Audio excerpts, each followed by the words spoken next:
I believe the court's decision to strike down my student debt relief program was a mistake, was wrong. I'm not going to stop fighting to deliver borrowers what they need.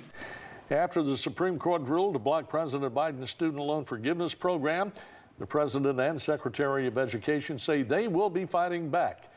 The President says he will soon announce a new path to provide student debt relief to as many people as possible through the Higher Education Act. Secretary of Education Miguel Cardona says the department will also implement new plans to cut monthly payments for some borrowers and ensure borrowers will not face defaulting or damage to their credit if they don't make payments over the next 12 months. Now, over the past year, the U.S. Supreme Court has issued rulings on a number of the most divisive issues in American life. 1 year ago, that included rulings in power plant emissions, school prayer, immigration, and of course, abortion. This year, the court has taken on affirmative action, the Voting Rights Act, immigration again, free speech, and same-sex marriage, and whether the president has the power to forgive student loans. News 19 Chief Investigative Reporter Brian Lawson joins us now in the studio with more. Brian. Right, so the scope of the court's reach, as you just said, has been extraordinary, and it shows no real signs of slowing down. The major decisions have drawn both loud cheers and sharp criticism. The court, with a solid 63 conservative majority, has also grappled with questions about the ethics of some justices concerning failures to disclose loans, trips, and gifts provided by wealthy benefactors. I spoke to our political analysts Jay Town and David Person about the legacy this court is building. I absolutely believe that the Supreme Court in the last 12 months has taken on a lot of serious controversial issues.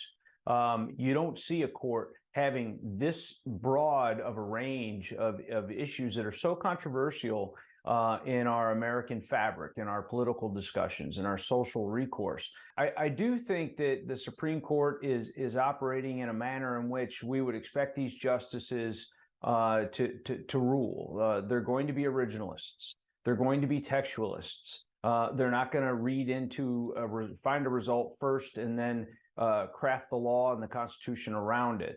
And I do believe that that is absolutely the role of any court, especially our Supreme Court. My feeling about the court is that first and foremost, this is a court that seems very focused on reducing rights that have already been granted to or affirmed to historically disadvantaged people.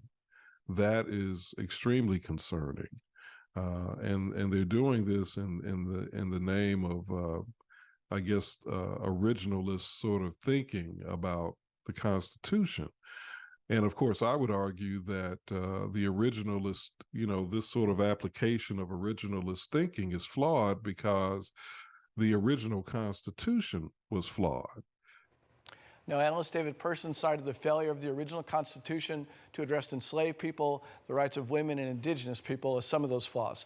Town said the court has even, in this session, made rulings that don't follow a strict right-wing agenda. Big stakes for next year's presidential race. Christine?